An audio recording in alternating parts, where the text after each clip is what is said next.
कान्हा हो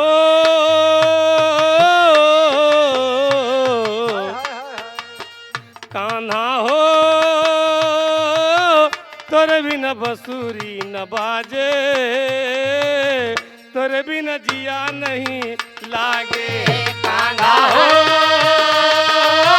तोरे बिना जिया नहीं लागे रे, तोरे बिना जिया नहीं लागे। कान्हा हो तोरे बिना जिया नहीं लागे रे, तोरे बिना जिया नहीं लागे। बाबूजी कवि जी ने भाव दिया उसका जीव कैसे हुआ है। उदाहरण कवि जी लिखते हैं, जियरा भइल जैसे जल बिन मछरिया, जियरा भइल जैसे जल बिन मछरिया, जियरा भइल जैसे जल बिन मछरिया। तो से पीरतिया हमार,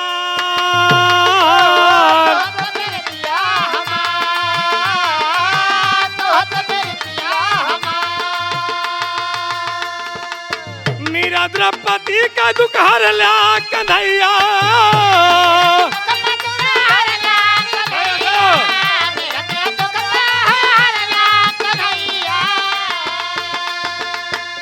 मीरा द्रौपदी का दुख हर ला कन्हैया, यही दुखिया का सुनला पुकार। कांधा हो तोरे बिना जिया नहीं लागे, तोरे बिना जिया नहीं लागे।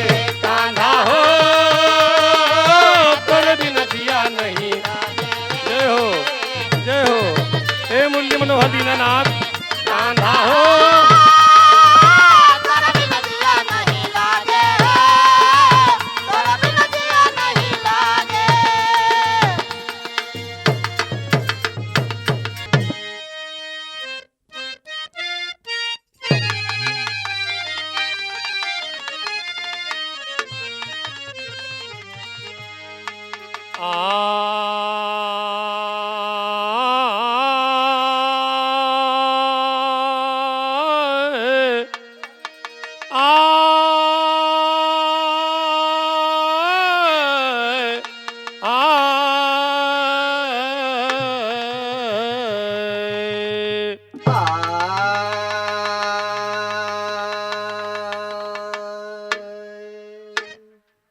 देखो दोस्त, हम बिरहा गायक रागी रमेश यादव एंड पार्टी ये गीत प्रभा फिल्म प्रोडक्शन के माध्यम से जा रहा है।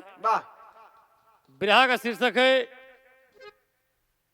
पार्वती की भक्ति और पंचायत का फैसला।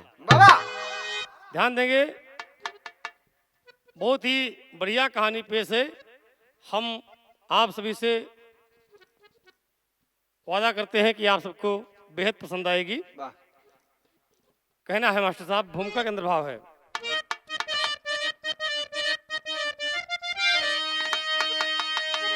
तीर तरकस के बाहर तो लपता तभी, जबकि डोरी चढ़ा करके छोड़ा गया। न्याय अन्याय कायम तो होता तभी, जब अकल की तराजू पे तौला गया। मूर्ख तब तक रहते अकल के पूरे, जबले उनको सही ज्ञान मिलता नहीं। मन रूपी गुलशन से आंसू ढूरे, जबले ज्ञाने चमन उनके खिलता नहीं।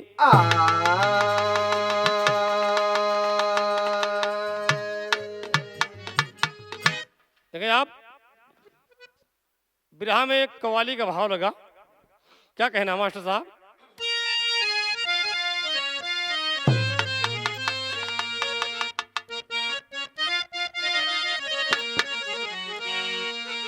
एकदम सही हो।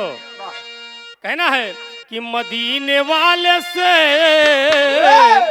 मदीने वाले से मेरा सलाम कह देना, मदीने वाले से मेरा सलाम कह देना, मदीने वाले से मेरा सलाम देना। यही ओरिजिनल भाव है, लेकिन बिरहा में कवि ने भाव दिया। मुरलिया वाले की बंसी हमें बुलाती है, मुरलिया वाले की बंसी हमें बुलाती है, मुरलिया वाले की बंसी है फिर मुरलिया वाले की बंसी है फिर बुलाती है, मुरलिया वाले की बंसी हमें बुलाती है, मुरलिया वाले की बंसी हमें बुलाती है, मुरलिया वाले की बंसी हमें बुलाती है, मुरलिया वाले की बंसी हमें बुलाती है। बाबा। मान मर्यादा की परिभाषा भी सिखाती है, मान मर्यादा की परिभाषा भी सिखाती है। मर्यादा की परिभाषा भी सिखाती है। प्रभु प्रताप से गिरते को उठ के देखा है, प्रभु प्रताप से गिरते को उठ के प्रभु प्रताप से गिरते को उठ के देखा है। भक्त के भाव में भगवान को झुकते देखा है। गडरिया राम सिंह एक छोटा सा परिवार रहा, बाबा गडरिया राम सिंह एक छोटा सा परिवार रहा, खेती बाड़ी से अपने घर का पेट पाल रहा। एक बेटी है नाम पार्वती विख्यात रहा, भुलक्कड़ एक नंबर काने से कम सुनात रहा। कभी कपड़े में कभी भूले नगन रहती है, कभी कपड़े में कभी भूले मगन रहती थी, लेकिन गोपाल के भक्ति में मगन रहती थी। बचपन को छोड़ा पार्वती जब जवान हुई, बाबा देख बिटिया को मदन मदहोश किया अप्सरा समान हुई। देख बिटिया को राम सिंह जी घबराए हैं, देख बिटिया को राम सिंह जी घबराए हैं। योग पर ढूंढ के शादी का दिन धराए हैं, योग पर ढूंढ के शादी का दिन धराए हैं। योग पर ढूंढ के अरे क्या बात है, योग पर ढूंढ के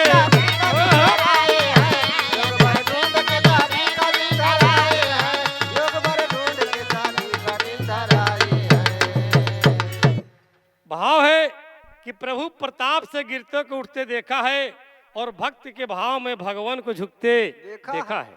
देखो दोस्त, अगर सच्चे मन से ईश्वर की भक्ति किया जाए तो भगवान अवश्य न अवश्य बाबूजी अपने भक्त की मुराद को पूरी करते हैं। एक पाल जी हैं जिनका नाम बताया गया राम सिंह। राम सिंह की एक छह बिटिया, बड़ी खूबसूरत बिटिया, बिटिया का नाम पार्वती, लेकिन ईश्वर होके दुठी लोग दे दे हैं। एक तो भुलक्कड़ रहा है, कोने काम का माई बाबू कहे कि बिटिया ये काम कर लिया तुरंत भुलाए जाए, और एक बीमारी और रहा है कि बाबूजी कनवा से कम सुनात रहा है, मतलब बहिर रहा है। बिटिया जब 16 बसंत पार किया तो हर मातारी बाप को बाबू चिंता होती है कि बिटिया सयान हो गई है, शादी कर देना ठीक है, अच्छा घर पर मिले। और यही बात सोच करके बाबूजी अगुआ से बात किए, उस पार्वती की शादी बाबूजी फिट कर दिए। जब फिट कर दिए, आज बारात का दिन रखा गया, दूल्हा एकदम पैर का जामा पहन के मुड़े पे मोड़ के गाजे बाजे के साथ बारात लेके आई गया। जल जलपान हुआ, वक्त हुआ खियाई पियाई का। जैसे बाराती लोग बैठते हैं दूल्हे राजा के साथ में खाना खाने के लिए, तब तक क्या होता है, विराह में एक भाव लगा था। देश रीत है, माताएं और बहनें गारी गावत हैं। कैसे गावत हैं? हाय हाय गाँव की जीजा खाए लिया, अरे जीजा खाए लिया नहीं तो देव गरिया, दुल्हा खाए लिया, दुल्हा खाए लिया नहीं तो खा ले दुल्हा।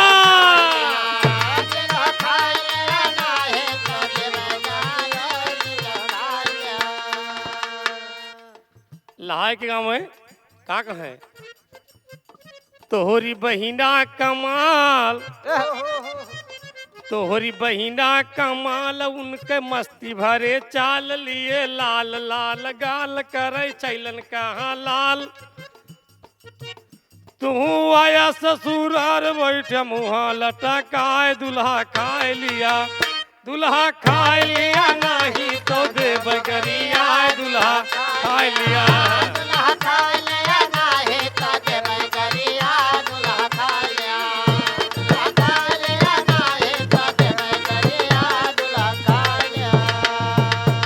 ऐसे लोग गावत रहे बाबूजी, तमाम लड़कियां गावत रहे ढोल। बगलिया में वही दुल्हवा के बगलिया में एक थोड़ा सा मेंटल टाइप के लड़का बैठा रहा, कोई दोस्ते रहा है। तो हमका सबका अगर यावत हूँ ये बाबूजी खड़ा होगा, थोड़ा ओके स्क्रू ढील रहा है, खड़ा होगा, कहा सुन सुन सुन तुम नहीं गाओ जानते रे। अरे हम हो जानी थे, हम हमारा गाड़ी सुन क्या कहे कि साली चुप रहा, अरे साली चुप रहा नहीं देबै लोढ़वै थाम, हाय साली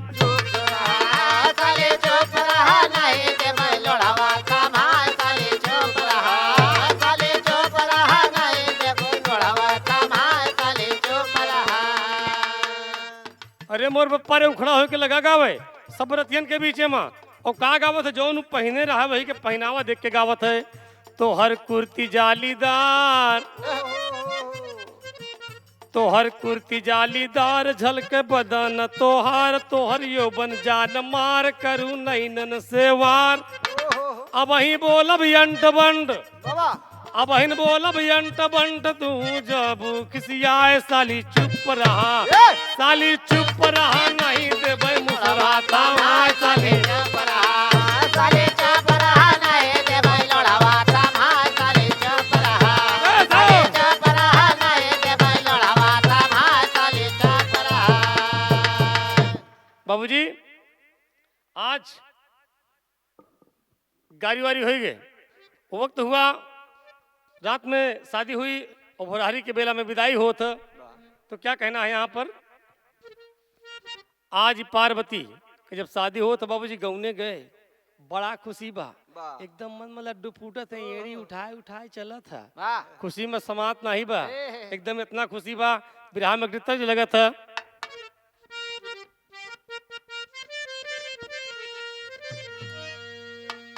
बड़ा पुरान हो धुन, तो बड़ा पुरान हो, देखिए हैदर जुगनू जी बड़ा लहाय के गांव में कि खाए गई लंगड़ा आयाम, दाम कहिया ले देबू। और यही के अमरजीत यादव एक छे अलग अंदाज दे देहन, चीज वही बा वही, लेकिन कौन दुल्हनी के दुल्हा प्रदेश में है, दुल्हा प्रदेश में है, दुल्हनिया बाबूजी एकदम मौके मदन बेहदत है। ये मौसम होली वाला मौसम बा, वो फोनवा करत है दुल्हनिया, काहे कि अरे 3 साल हो गए क्योंकि हमारी याद नहीं आवत है, फोन करके बोलत है कि अरे साहब ना जवानिया के भार, ए सैया सैया राजा राजा राजा राजा, कहाँ साहब ना जवानिया के भार भतार दूसर कैले, साहब ना जवानिया के भार भतार दूसर कैले, साहब ना जवानिया के भार भतार दूसर कैले।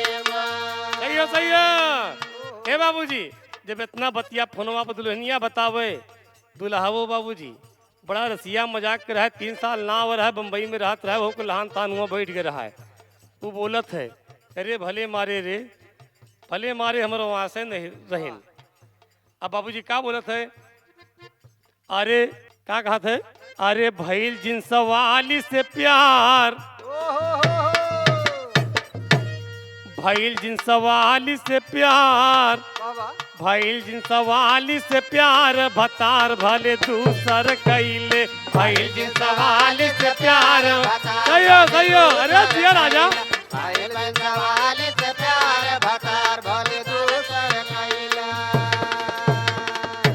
ये तर्ज बा, लेकिन गीत कितना बढ़िया बा। अरे मनवा बहुत खुशहाल,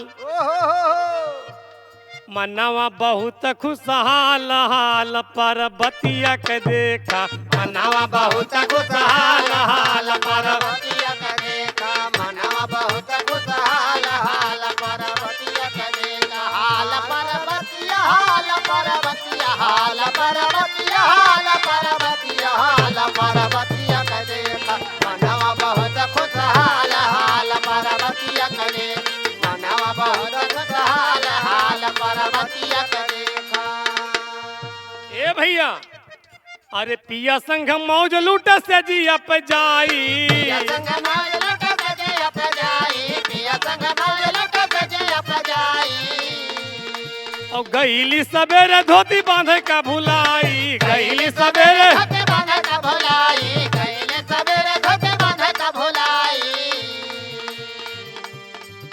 अरे घरवा हाँ घरवा, अरे घरवा में मचगा बवाल हाल पर्वतिया के देखा, घरवा में मचगा बवाल हाल।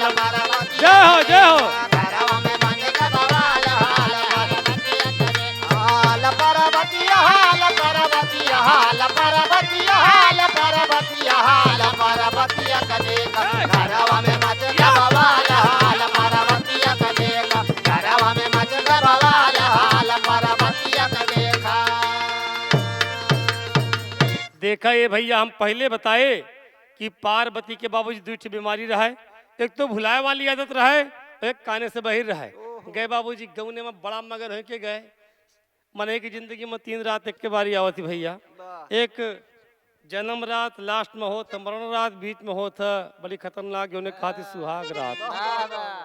बाबूजी सुहाग रात में जाए के पिया के साथे में अपन मौज मस्ती करत है, सवेरे 6 बजे 7 बजे 8 बजे 9 बज गए, तब तक बाबूजी बुढ़िया लेके कुंवरी पहुंची कहा रे ई अबे काले चली आवत नहीं ना बेली दुल्हन, देखो सवेरे सवेरे उठ जाए के चाहिए और अभी तक सूती है। दूल्हा बाबूजी घर से बाहर निकल गया कमरा से, ये सूती बहा। बूढ़ा पहुंची, दुल्हनिया दुल्हनिया दुल्हनिया कि हमारा खटखटावत थी, लेकिन वो सोवत बा। बूढ़ा जोर से बोला थी दुल्हनिया, जब आवाज लगाई तो धड़क के उठी, कहा अरे अरे ये तो अम्मा की आवाज आवत है, अम्मा घर आवत है। तब बाबूजी और दरवाजा खोल के जैसे ब्लाउज साया में रहा बाबूजी भुलक्कड़ वैसे हो रहा के निकल पड़ी। बूढ़ा काटे तो खूने नहीं, बूढ़ा कहती राण के धरिया बे काले चली आवत है, अरे मोर पप्पा रे एकदम पूरा हमार पकड़ी डुबाए दे। बूढ़ा खड़ी यहाँ दूरी से बोलत यहाँ की अरे राण, इशारा कर दिया बूढ़ा, अरे राण के धरिया दहिया पे कपड़वा डायला, इशारा में करती यहाँ की दहिया पे कपड़वा डायला, लेकिन ये भुलक्कड़ रहबे करे बाबूजी बहिरी, इशारा न समझ पाइस। ये के दिमाग में का बात आई परमेंद्र भैया, ये सोचा था कि बूढ़ा कहत यहाँ है कि ले लिया 2 बुश करबी और चल के मशीनी माँ कतरा। अब बाबूजी वही पेटीकोट ब्लाउज में खड़ी है, बूढ़ा से क्या बोले थे, कहा हमरे नैहरे में लागत मशीन हो, कहा हमरे नैहरे में लागत मशीन हो, कहा हमरे नैहरे में लागत मशीन हो। कहे बूढ़ा कहा हमरे नैहरे में लागल बा मशीन हो, कहा हमरे नैहरे में लागल बा मशीन हो, कहा हमरे नैहरे में लागल बा मशीन हो। तो कतरे यही पैरा कर भी खोबा बरसीन हो, कतरे यही पैरा कर भी खोबा बरसीन हो, कतरे यही पैरा कर भी खोबा बरसीन हो। कहा हमरे मन के हाँ हाँ हमरे बस के, अरे हमरे बस के नाही ई बवाल हाल पर्वतिया के देखा, हमरे बस के नाही ई बवाल हाल पर्वतिया। जय हो जय हो। हमरे बस के नाही बवाल हाल पर्वतिया के देखा, हाल पर्वतिया हाल पर्वतिया हाल पर्वतिया हाल पर्वतिया हाल पर्वतिया के देखा, हमरे बस के नाही बवाल हाल पर्वतिया के देखा, हमरे बस के नाही बवाल हाल पर्वतिया के देखा। बूढ़ा से बोल तो सुन लिया बूढ़ा, हमरे नैहरे में मशीन लगी बा, इंजन वाली मशीन, पैरा और करबी खूब कतरे ही, हमरे बस कई बवाल नहीं है। अबे हम काले आवत है, तू कहत या कि ले लिया 2 बोझ करबी चल के कतरा। बूढ़ा कहीं की अरे रोड के धरिया देही पे कपड़ा ढाल लिए नहीं तो बहन तुका काटा जब बूढ़ा हथवा से कहीं बहन तुका काटब तो ई बाबूजी क्रोध में आ गए कहा है हमको मरी है कुबरी दिखावत है कटी है अब बाबूजी वो डंडा दिखाए बूढ़ाई पहुंच गए पहुंची लपक के बूढ़ा की हटाई पकड़ ले कहा बे हम नहीं बेर दुल्हन तुमको डंडा से कुबरी से मरबू कटबू हम का बाबूजी और जिसे पकड़ लिया तब क्या कहना है यहाँ पर बिरहा में एक तर्ज लग गए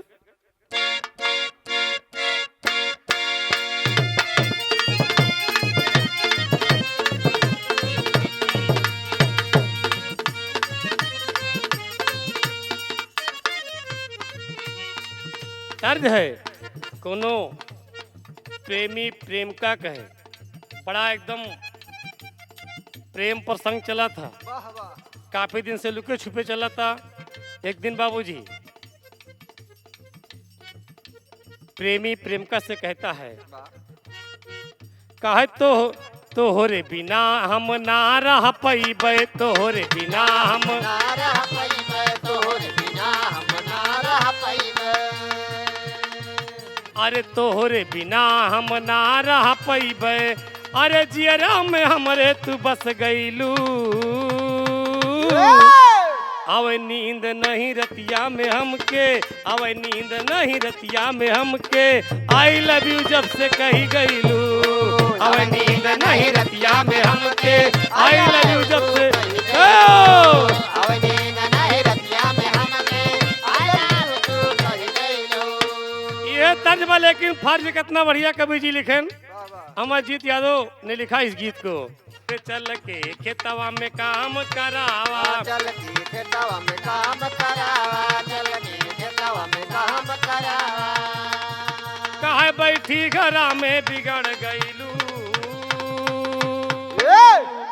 अरे बीता नया बही एक महीना बीता नया बही एक महीना हमनी से काहे अकड़ गईलो बीता नया बही एक महीना हमनी से काहे बीता नया बही एक महीना काहे नहीं बिगड़ गईलो आराम कर चल खेते में काम कर ए बाबूजी खेते में काम करावत है कहा चल जौनी दुल्हनी का भी 2-4 महीना घरे से बाहर नहीं निकले चाहिए बढ़िया क्रोध में आ गया बाबूजी कहा चल खेते में काम कर आवाज ही खेते में चल के काम करत है बिरहा में तर्ज बदल के मास्टर साहब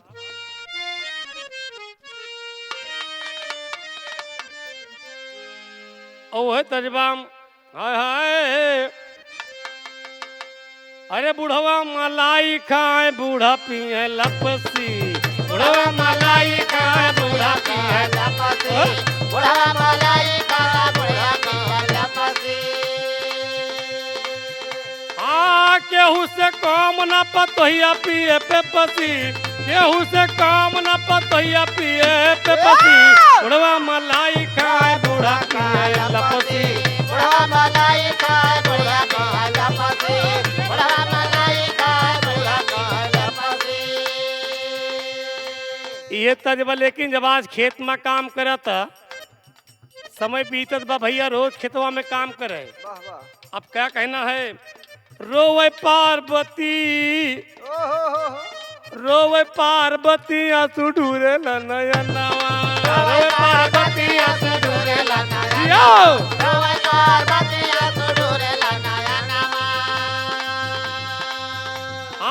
हसिया ले कटिया कर झंखेली मनवा हसिया ले कटिया करे झंखेली मनवा रोवे पार्वती आंसू ढूरे नयनवा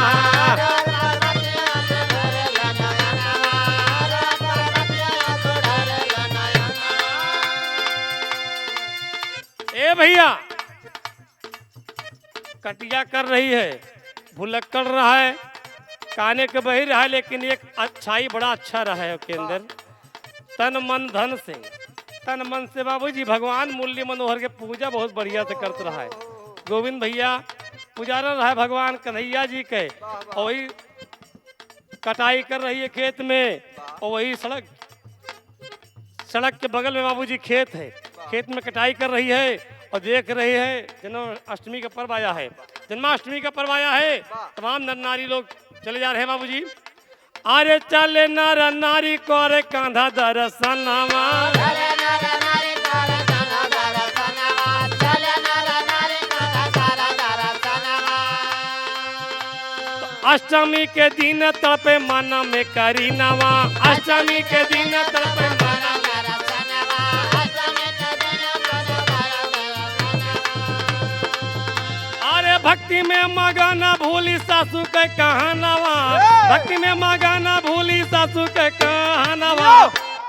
रोवे पार्वती आंसू ढूरे नयनवा, रोवे पार्वती आंसू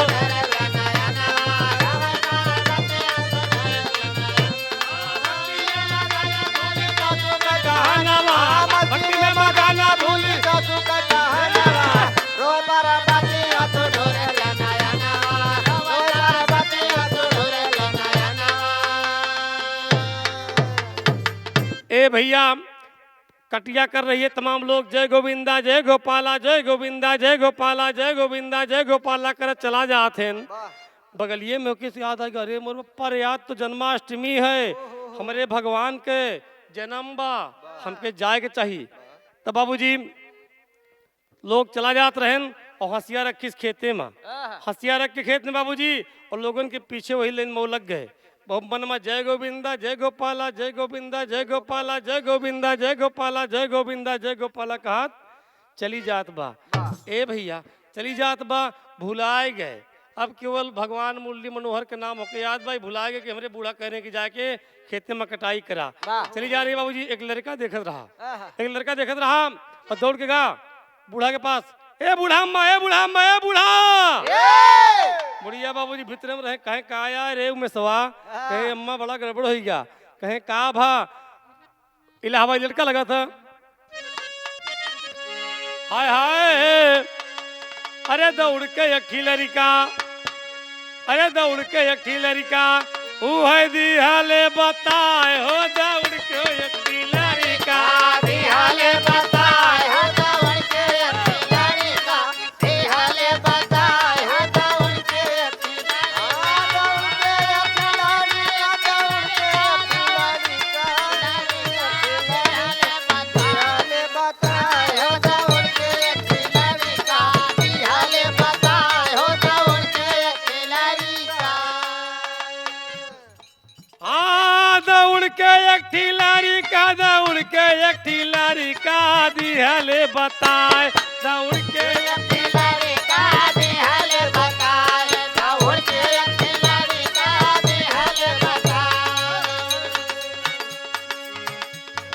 आए दादी, ए अम्मा, ए अम्मा, कहे का है, कहा है दादी रे दादी गइल भाग तोर पतोहिया,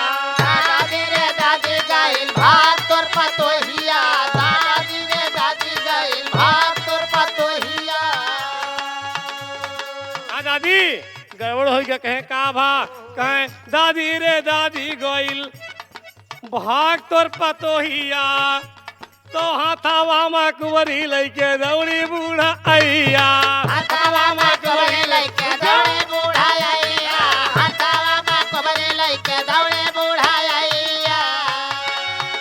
काहे पाकड़ के झोटाना, अरे पाकड़ के झोटाना दी कुंवरी बरसाए रे, दौड़ के एक खिलाड़ी का दिहले बताए,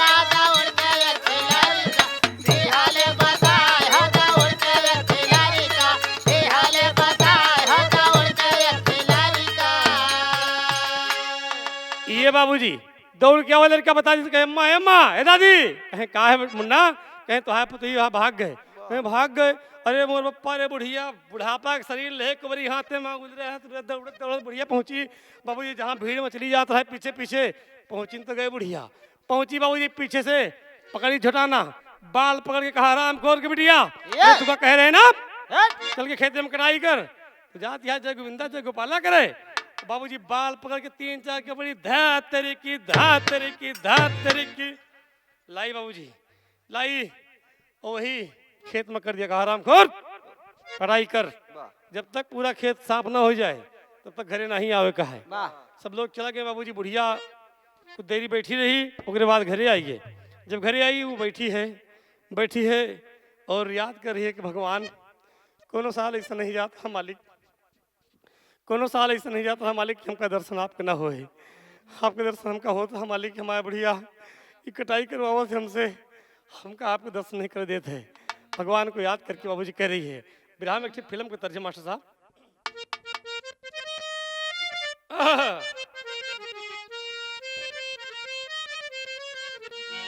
क्या बात है परमिंदर जी, बहुत अच्छा कहना है।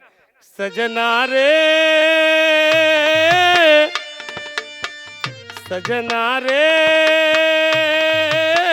तोरे बिना जिया नहीं लागे, तोरे बिना जिया नहीं लागे। सजना रे तोरे बिना जिया नहीं लागे, जय हो। तोरे बिना जिया नहीं लागे। सजना रे तोरे बिना जिया नहीं लागे रे, तोरे बिना जिया नहीं लागे। देखा यहाँ बहाव यही है, लेकिन कटाई कर रही है, कटाई कर रही है, आंखों से आंसू बरस रहे हैं। हाँ भगवान, हे मुरली मनोहर, हे दुनिया के मालिक, कान्हा हो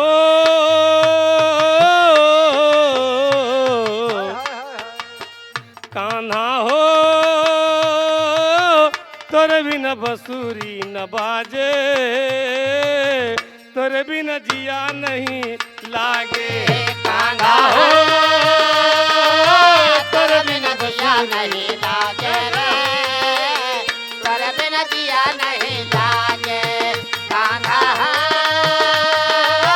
तोरे बिना जिया नहीं लागे रे, तोरे बिना जिया नहीं लागे।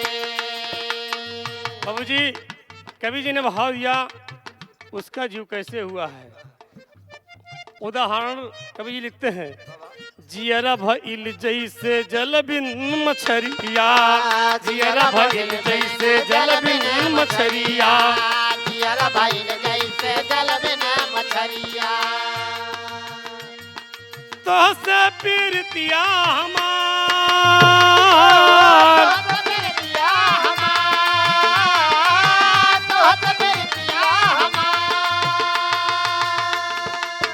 मीरा द्रौपदी का दुख हर ला कन्हैया।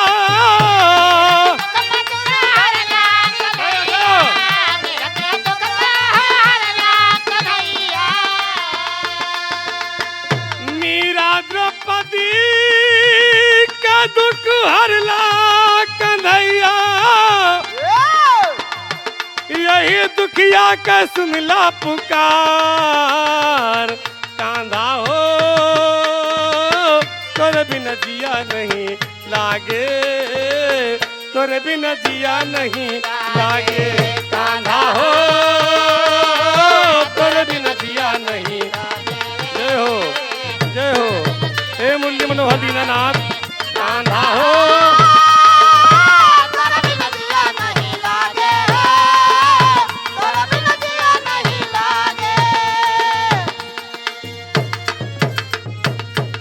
देखें आप, भगवान को बाबूजी याद करके आंसू बहा रही है।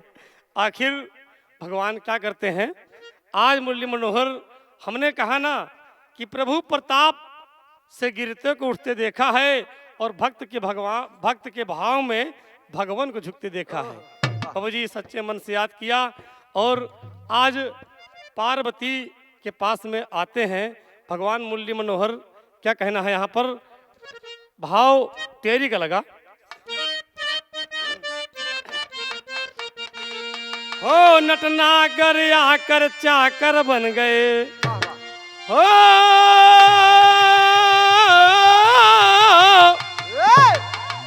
अरे नटनागर आकर चाकर, नटनागर आकर चाकर बन गए। अरे तो धारा बिहस पड़ी जब जोश में आया सागर, नटनागर आकर चाकर बन गए। धारा बिहस पड़ी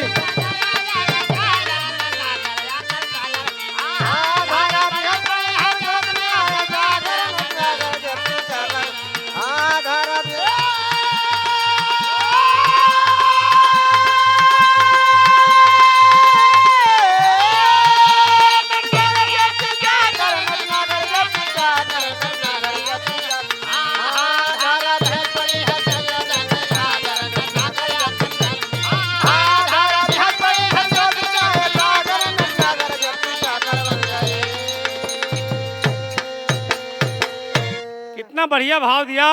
धारा बिहस पड़ी जब जोश में आया सागर, नटनागर आकर चाकर बन गए। ए बाबूजी, पार्वती के एक सहेली रहा, एकदम पार्वती के जैसे शकल मिलती जुलती थी बाबूजी, और भगवान मुरली मनोहर उसी सहेली का भेष बना करके आए। कहे दीदी, ये दीदी कहाँ सखी, कहा बतावा, अरे तोहरे भगवान मुरली मनोहर की जन्माष्टमी हो, दर्शन करने जाबू का? कहा दीदी कैसे जाई, अरे कैसे जाई, हमार सास इतनी हरामखोर है, याद रहे दीदी हमका रास्ते से पकड़ के लाइस। देख दीदी, देख दीदी एकदम कुबरी कुबरी मारे हैं, हमार हालत एकदम खराब कर दिया। ऐसा करा, तू चली जा, तू चली जा, और तुम्हार काम हम करते ही आप दर्शन के किया भगवान के। कहा ठीक। आज देखें बाबूजी, मुरली मनोहर पार्वती के सहेली का रूप बनाकर आए हैं, खेत में काम कर रहे हैं। पापड़ के अंदर भाव देना पड़ा।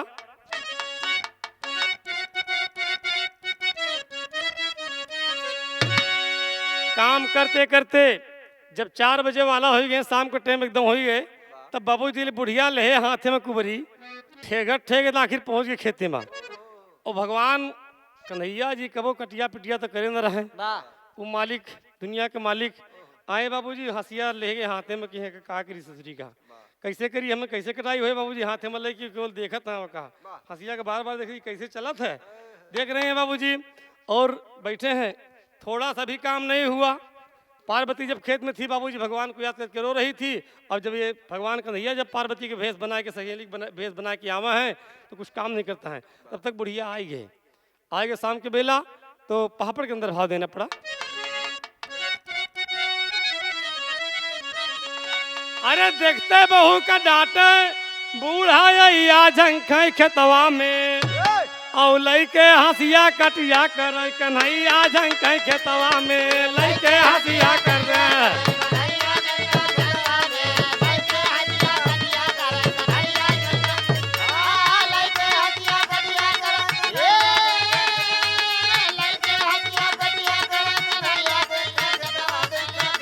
झंखे खेतवा में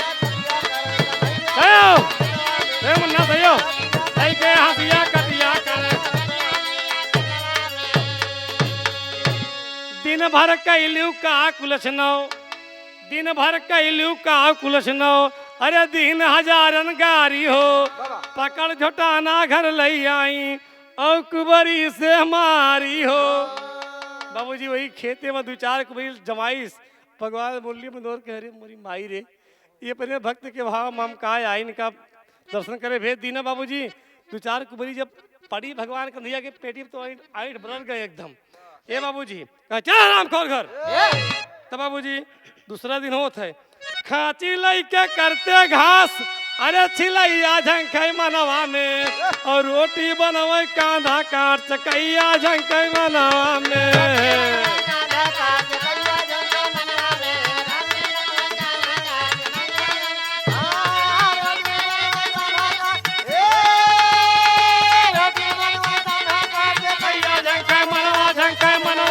मनवा में रोटी बनवे कांधा काट,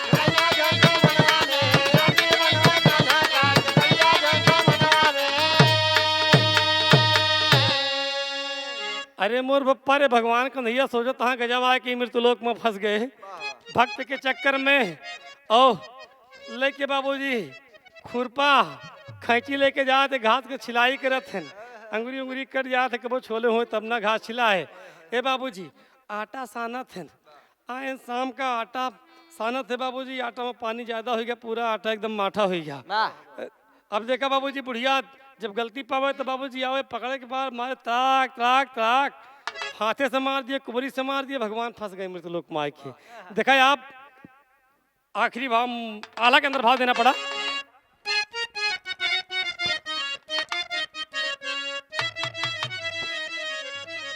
अरे जैसे शिकारी के जाल फंसेली मछरिया, जैसे कटवा में मछरिया फंस जाए, जैसे शिकारी के जाल में फंसेली चिड़ैया, जैसे कटवा में मछरिया फंसी जाए।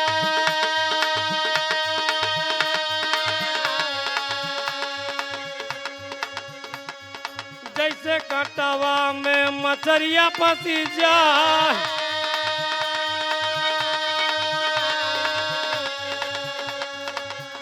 अरे वही से कन्हैया मृत लोकवा में फंसले।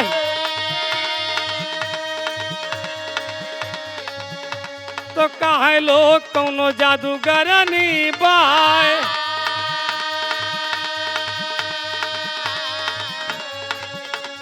झूठी पंचायत या चिमनू के दुआरावा,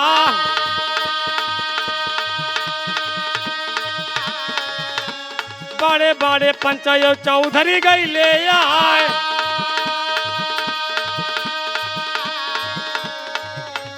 काहे लोग चिमनू के दूध मेहरुआ, कई के मजाक सब हंसे ले ठाए।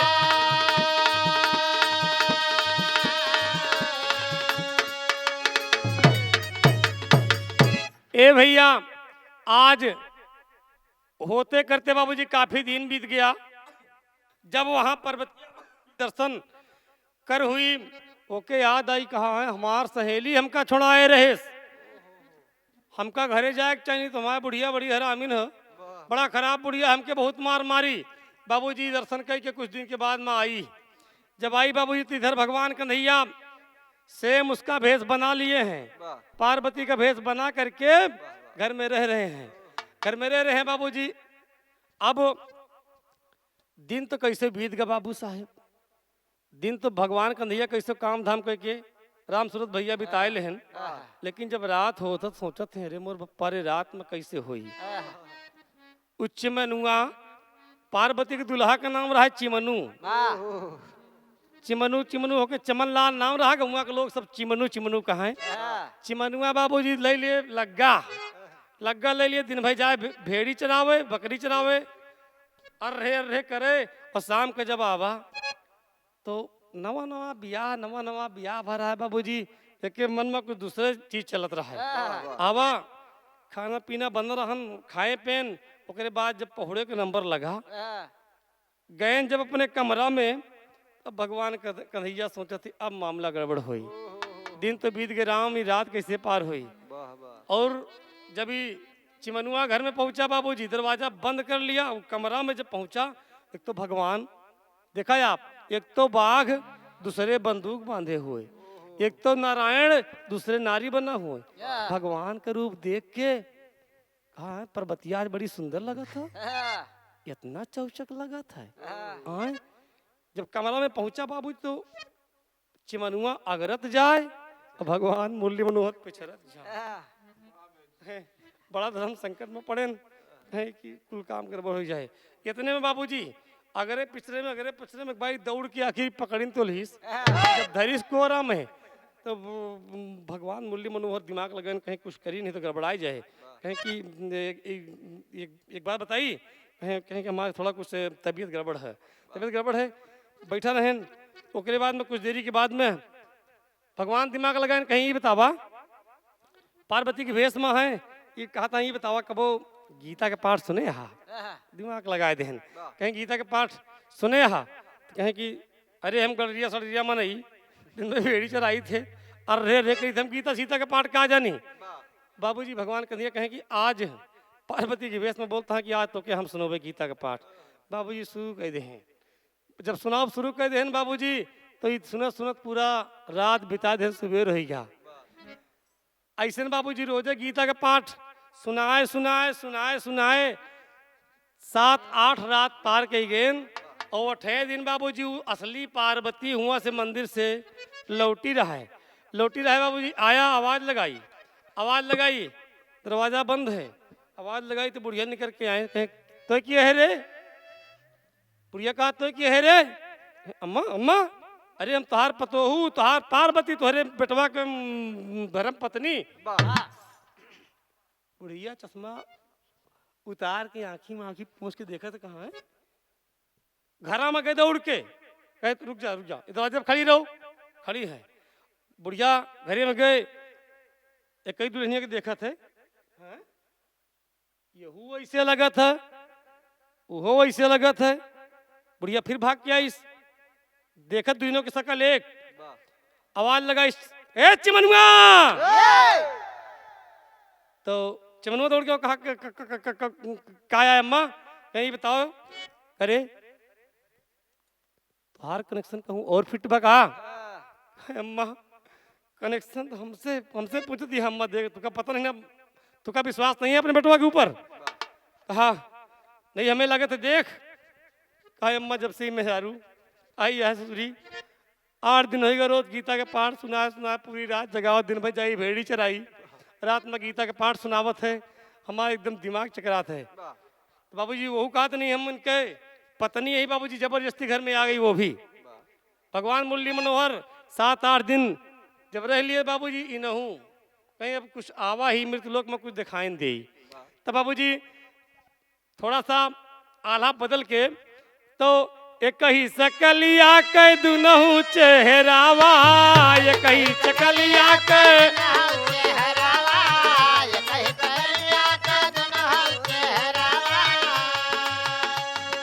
चौधरी के माथा गईल चकराय, चौधरी के माथा गयल चकराय, चौधरी के माथा गयल चकराय।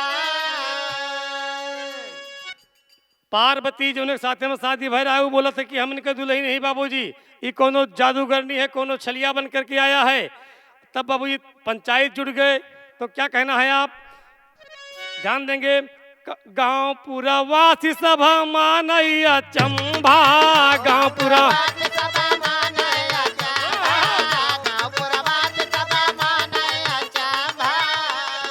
केहू के जिगर में नहीं बतिया समाय, केहू के जिगर में नहीं बतिया समाय, केहू के जिगर में नहीं बतिया समाय।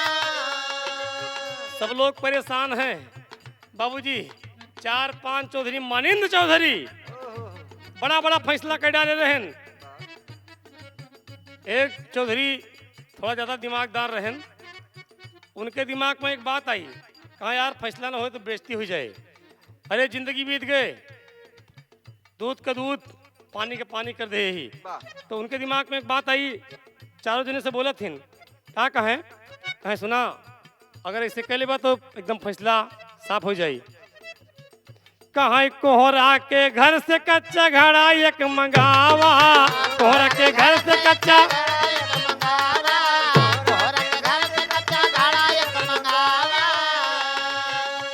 और पारी पारी दुनहु से पानी ला भराए, पारी पारी दुनहु से पानी ला भराए, पारी पारी दुनहु से पानी ला भराए। और कान्हा जी के नंबर देखा पहले लगवाले, कान्हा जी का नंबर देखा पहले लगवाले, कान्हा जी का नंबर देखा पहले लगवाले। घड़वा में पानी भरा बाहर गईले आए, घड़वा में पानी भरा बाहर गईले आए, घड़वा में पानी भरा बाहर गईले आए। तब रसरी में बांध घड़ा पार्वती डराली, रसरी में बांध घड़ा पार्वती डराली, रसरी में बांध घड़ा पार्वती डराली। आहा गईले अधियरवा में घड़ा लगा, गईले अधियरवा में घड़ा लगा, गईले अधियरवा में घड़ा लगा। अरे सारी पंचायत आज अब बजाए दिया ताली, देखा पार्वती आज गईली पकड़ा।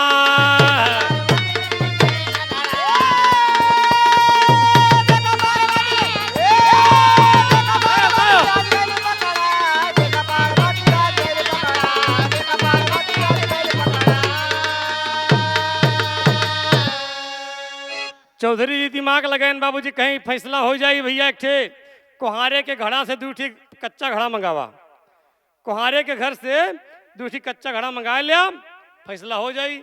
कच्चा घड़ा बाबूजी मंगाया गया। सबसे पहले भगवान मुरली मनोहर के नंबर लगाए देहन, कहें लिया एक ठे कुआं रहा, एक कुआं में रसरी में बांध के ये घड़ा डाला, दोनों जनी बारी बारी पानी भरा, फैसला एकदम हो जाई। भगवान का नहीं जब बाबूजी डालेन, भगवान तो भगवान होते हैं। वारे मुरली मनोहर जैसे घड़ा डालेन, घड़ा गा पानी में बोरेन और पानी भरा घड़ा बाहर आ गया। जब पार्वती के नंबर लगा, पार्वती कच्चा घड़ा जब डाली कुआं में, दीवारी भुक भुक करी, वही पानी में वो घड़ा अलग हो गया। अलग हो गया बाबूजी। तमाम पंचायत के लोग जुटे हैं, सब लोग ताली बजा दिए, कहें फैसला हो ही गया।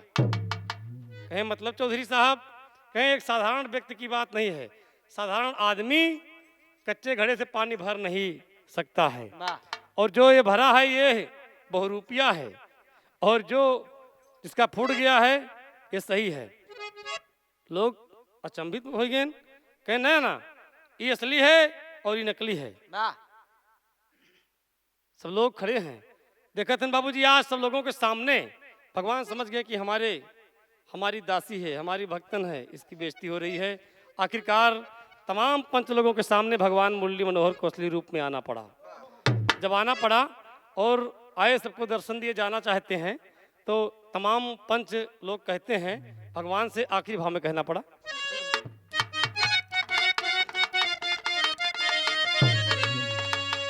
देखा दोस्त, भक्ति केवल पार्वती ने किया लेकिन दर्शन पूरा गांव पा गया, पूरी पंचायत पा गई। इसलिए कहना है, अरे कहे पंच पंचायत के नमवा बढ़ाए जा, कहे पंच पंचायत के नमवा बढ़ाए जा। अरे फिर मिल ब्या कंधैया, कहे फिर मिल ब्या कंधैया, है बतिया बताए जा, फिर मिलबा कंधैया।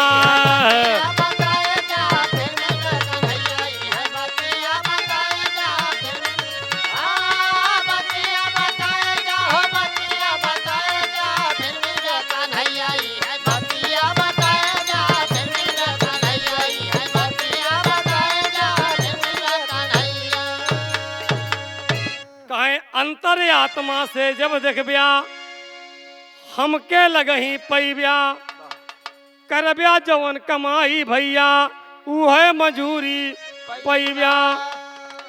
अरे भगती में सब केहू अपन मनवा लगाए जा, और कम मिलब्या कंधैया, है बतिया बताए जा।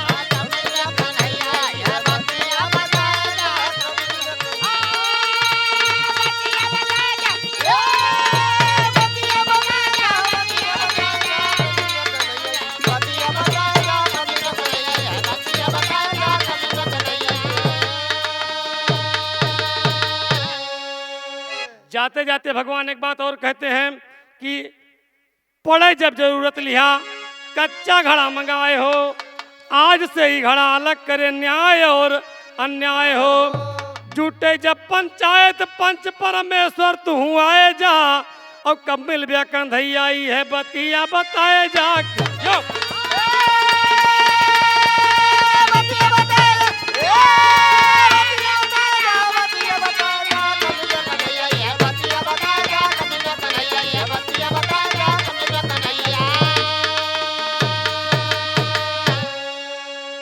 जाते जाते बाबूजी भगवान को लोग रोक लिए, कहा मुरली मनोहर दर्शन कब होए।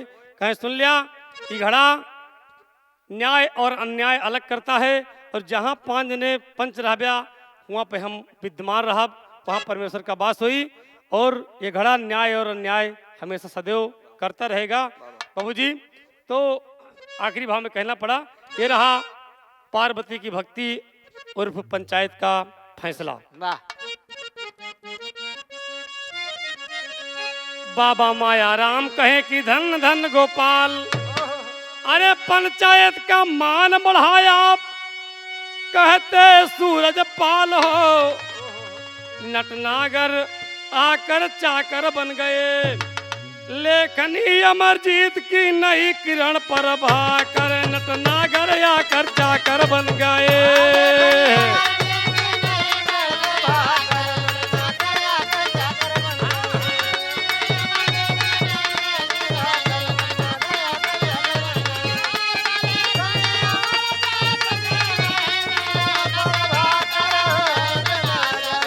आकर चाकर बन